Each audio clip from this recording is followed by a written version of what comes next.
Welcome to the Paranormal Bible Podcast. Yes, welcome. This week, get ready for a paranormal probe into two, chilling tales from the world of flash fiction.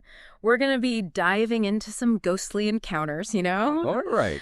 and the fallout, the terrifying fallout when we mess with things, we don't understand. Yes. So it's going to be, a spooky deep dive this week. Indeed. We have two very different, but equally unsettling, I'd say, tales before us. Okay. One explores how the echoes of the past can actually cling to a place. Ooh. And the other delves into the potential horrors unleashed by unchecked ambition and the pursuit of, the unnatural. Yeah. Both, in their own way, I think, offer a potent dose of the uncanny. Yeah, absolutely. Okay, so let's kick off our first paranormal probe with a story we're calling The Phantom Floor. Okay. Now, you've got this classic setup, haunted building. Right. But it's the people caught inside, that make it so interesting. Yeah. We've got Alex Morgan, a psychic who really doesn't want to be back in the city Ooh. dealing with this kind of thing. Right. And Ben Walker, a journalist who's pretty skeptical about, everything. Of course. They end up trapped in a seriously weird elevator in the Blackwood Building. What do you make of all that? Well, what immediately stands out to me is Alex's reluctance. Yeah. Her history with psychic visions and Sarah's urgent call. It suggests a past she'd rather leave behind. Right. All right. It implies, to me at least, a genuine sensitivity to the paranormal. Uh-huh. Which makes her initial unease about the Blackwood Building all the more significant, right? Yeah, definitely. And the Blackwood Building itself Yes. almost feels alive in the story. Oh, right. They talk about it as like a tombstone against the setting sun. Wow. With these Gothic arches and these soot-streaked windows, Oh. It paints this picture of a place that's just, radiating bad vibes. Right. Right from the start. Yeah. And then you see that express to floor 13 elevator button. You just know that's a red flag. Oh, yeah, totally. Waving in the spectral breeze. The sudden appearance of that 13th floor button, Yeah. It's such a simple but effective way to signal that the ordinary rules don't apply here in this building. Right. And Alex's experience on that floor, like that profound emptiness, Mm-hmm. that feels distinct from just being unoccupied, Right. Yeah. That sense of wrongness can often be far more disturbing than like a jump scare in a movie. Oh, yeah. It hints at a deeper kind of disturbance. Totally. And then we get this almost fleeting image, the figure in the newsboy cap. Yes. But it's Alex's sudden, brutal vision. Right. This snapshot of a murder in a 1920s hotel suite. Ooh. The champagne bottle, the predatory woman. Right. That really throws you. It's not just a vague sense of a haunting. It's like a specific violent event playing out. Right. In her mind's eye, Like, what do you make of that level of detail? Yeah. Well, it raises the question, like, how are these psychic impressions formed? Yeah. And why do they manifest with such clarity? Is Alex tapping into some kind of residual energy? Uh-huh. A recording of past events imprinted on the location? Ooh. Or is it something more active, like an entity or force replaying these moments? Yeah. The specificity of the vision, I think, suggests a powerful and traumatic event. Yeah, for sure. And then the ultimate trapped scenario, the elevator's gone. Oh, no. Replaced by a solid wall. Whoa.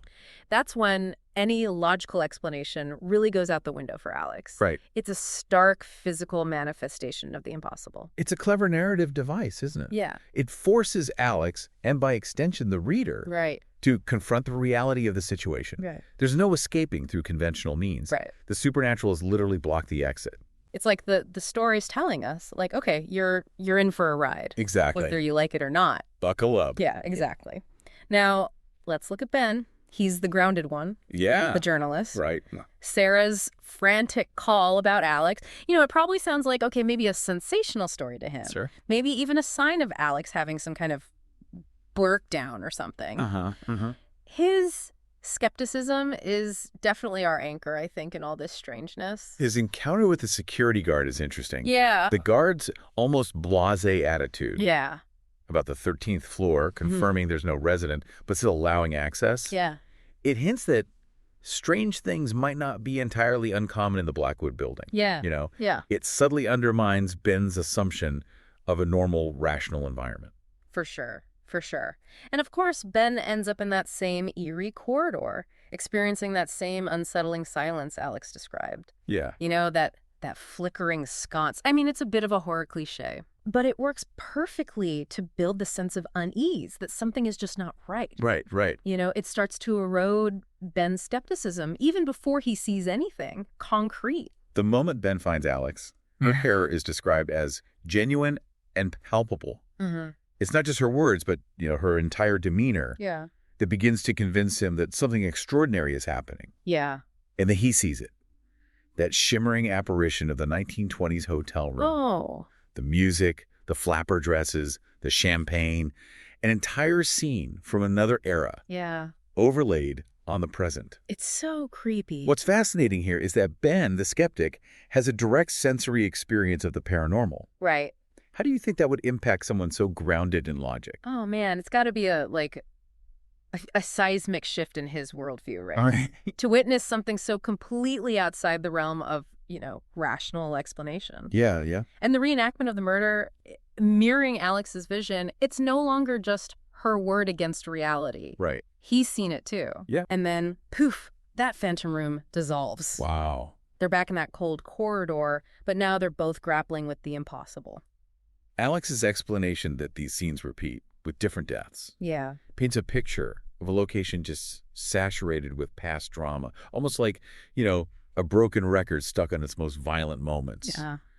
And Ben's attempts to find rational explanations, bad wiring, some kind of projection, Right. are a natural defense mechanism against the unbelievable. Sure. But Alex's insistence that the building and the elevator are conduits for something far more sinister starts to gain traction with him, I imagine. Oh, yeah. And that's when the intensity really cranks up. Oh. Exploding lights, total darkness, these ghostly moans, shadowy figures, even spectral hands reaching out. It's a full-on paranormal assault. Wow. On their senses. Their desperate escape to the elevator becomes a fight against something they can't even see clearly. The security guard's reaction when they stumble back into the lobby, disheveled and terrified, is telling. Yeah. He seems almost resigned, as if he's seen this kind of thing before. Right. And that mocking glow of the 13th floor button after their harrowing descent. It's a chilling suggestion that whatever they encountered, it's still there. Yeah. Almost taunting them. Like, hey, come back anytime. Exactly. Right. Oh, so creepy. Their research into the Blackwood Building's history really starts to piece things together, right? Yes. It was this 1920s heyday, but also there was violence and ruined lives and suicides. It creates this picture of a place just steeped in tragedy, almost like a perfect breeding ground for intense residual energy. Right. Or something even darker. What does all that history suggest about the nature of hauntings to you? Well, it reinforces the idea that intense emotional events, particularly violent or traumatic ones, can leave an imprint on a location. Right. The building becomes a kind of container holding on to these echoes of suffering. And the variety of tragedies suggests multiple layers of potential paranormal activity. Right. Not just one single ghost story. Yeah. And the really unsettling part is how their presence seems to actually amplify the phenomena. That's right. Alex being, psychically sensitive and experiencing increasing strain. That makes sense. Sure. But even Ben, the hardened skeptic, is affected. His rationalizations are just crumbling under the weight of what he's witnessing. It's like they're somehow feeding the haunting just by being there. That's a fascinating aspect, isn't it? Yeah. The idea that the observer might actually influence the observed. Whoa. In paranormal phenomena. Yeah. Perhaps their fear and focus on the 13th floor act as a catalyst, drawing out or intensifying the existing energies. Yeah. It raises questions about, the role of belief and expectation in paranormal encounters. Yeah. I mean, if what you believe can impact what you see. Exactly. That's kind of scary, right? It is. And their eventual realization that the elevator's a conduit, the building's an amplifier, and they're unknowingly powering the ghostly activity. Right. That's a really chilling thought. Exactly. It suggests we might not always be passive observers in these situations. It implies a dynamic relationship between the living and the spectral. Right. Where our own energy or focus can somehow interact with and even strengthen paranormal manifestations. Wow.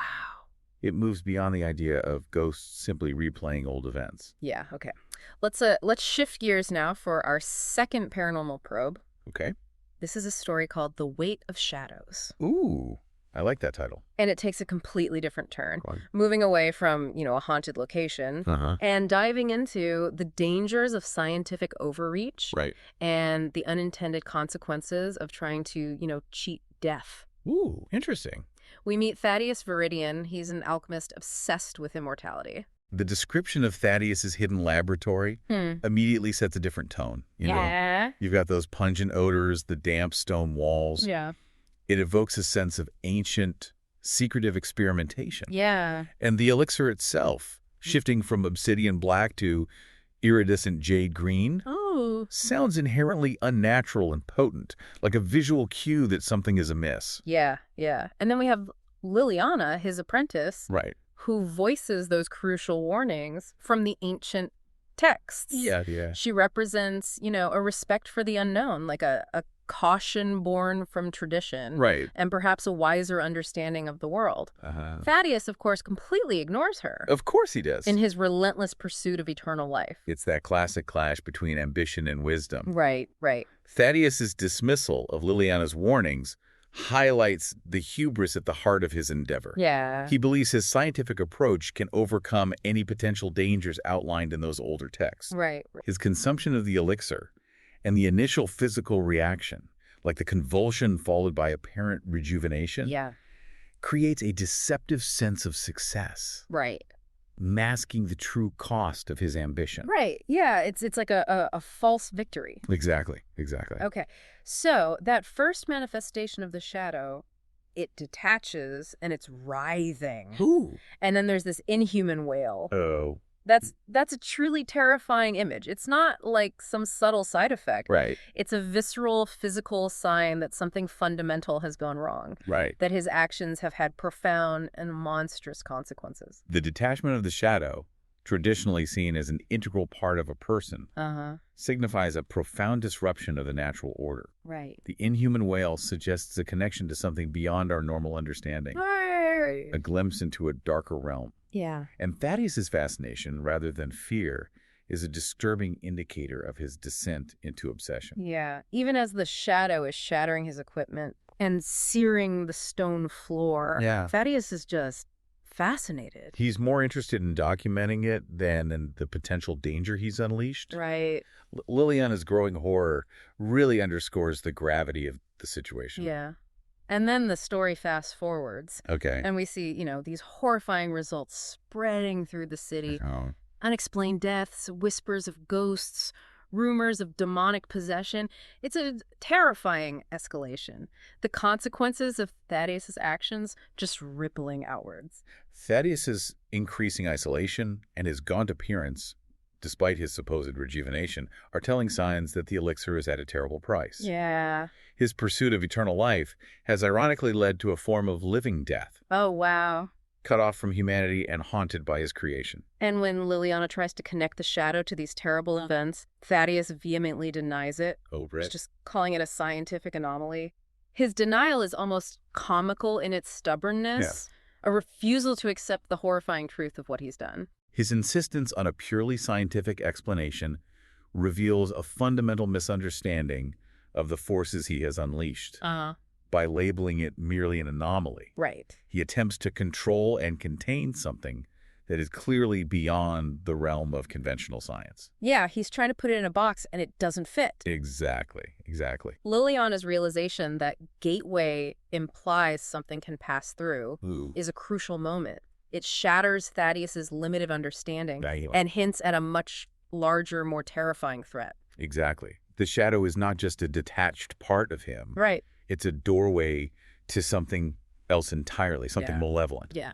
His focus on his own transformation blinded him to this far greater danger. And then Thaddeus's his chilling dismissal of human life. Oh, wow. In favor of his research. That's a real turning point in his character, He's completely lost his moral compass. It's a stark portrayal of how the pursuit of knowledge when divorce from ethics and a respect for the natural order can lead to monstrous consequences. He values his research above the lives of others. Yeah, that fearful plea for Liliana to leave, it's a brief flicker of his old self, a moment of recognition of the immense danger he's in and the danger he poses to her. It's a moment of clarity, albeit a fleeting one. He finally acknowledges the threat. Yeah. But it's too late to truly undo what he has done. His fear is a testament to the overwhelming horror he has unleashed. Liliana's flight marks her transformation from apprentice to protector. She recognizes the danger and is determined to fight it. Her seeking out Esme, this wizened bookstore proprietor, introduces this figure of ancient wisdom, someone who understands the deeper, more esoteric dangers at play. Esme represents a connection to older knowledge, a wisdom that goes beyond scientific understanding. Her recognition of the unique threat posed by a shadow gateway bound to a living man highlights the unprecedented nature of Thaddeus's transgression. And then the city's just descending into chaos. These spectral figures are emerging from the shadows, led by this terrifying shadow collector. And then Thaddeus has this horrified realization that he's lost control. It's the ultimate irony, right? His ambition to control life has resulted in the unleashing of forces he can no longer contain.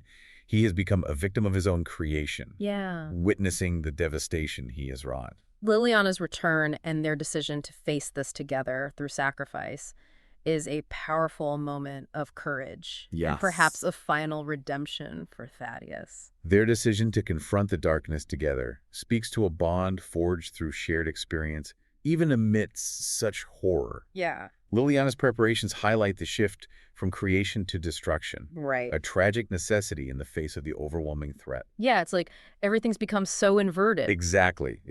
What was meant to create life is now they're having to use it to try to stop this thing. Thaddeus, identifying that pattern in the shadow collector's movements, shows this last return of his scientific mind. A final attempt to understand the monster he created. His willingness to put himself in harm's way. Enduring the shadow's attacks is a testament to his final act of responsibility.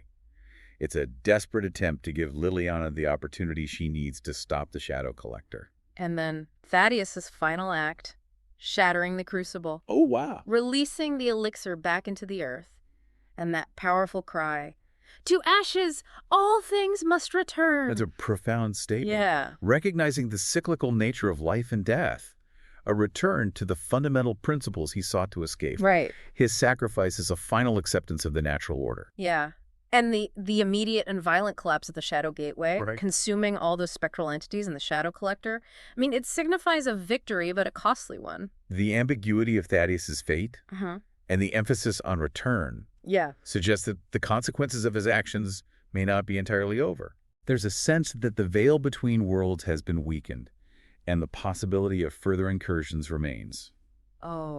And Liliana's final reflection on the destructive potential of tools meant for creation. And the wisdom of leaving certain doors closed. It really makes you think, doesn't it? Absolutely. Both of these flash fiction stories, while dealing with different kinds of paranormal threats, ultimately explore the theme of unintended consequences, whether it's disturbing the past or trying to manipulate the very fabric of life. There are often unforeseen and dangerous repercussions.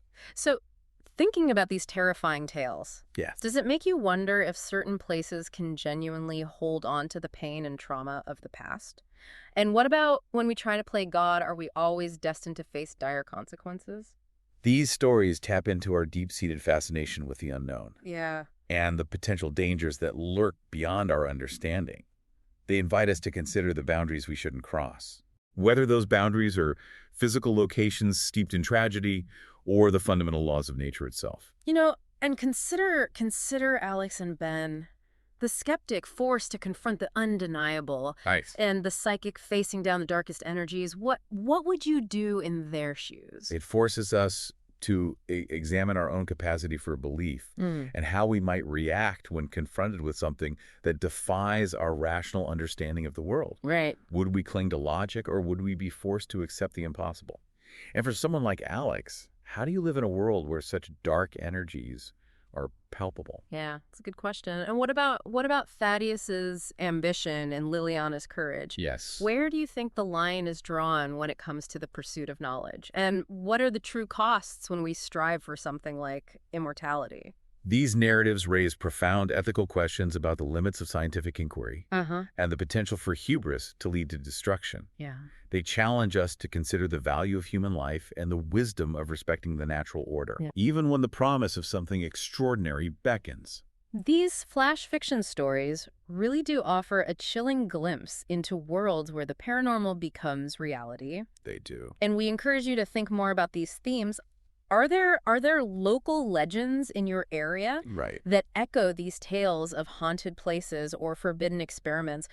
What other stories of the strange and unsettling resonate with you after our paranormal probe today? Exploring local folklore and other tales of the uncanny can provide further insight into these enduring human fascinations with the paranormal. Yeah. It often reveals shared anxieties and cultural understandings of the boundaries between our world and the unknown. That's so cool. It is. It is. Thank you for joining us for this weekly journey into the weird and wonderful world of flash fiction here on the Paranormal Bible Podcast. Thanks for listening, everybody. Rate and follow the show for more captivating stories from the fringes of reality. Please do. Until next time, keep your senses sharp. Stay spooky.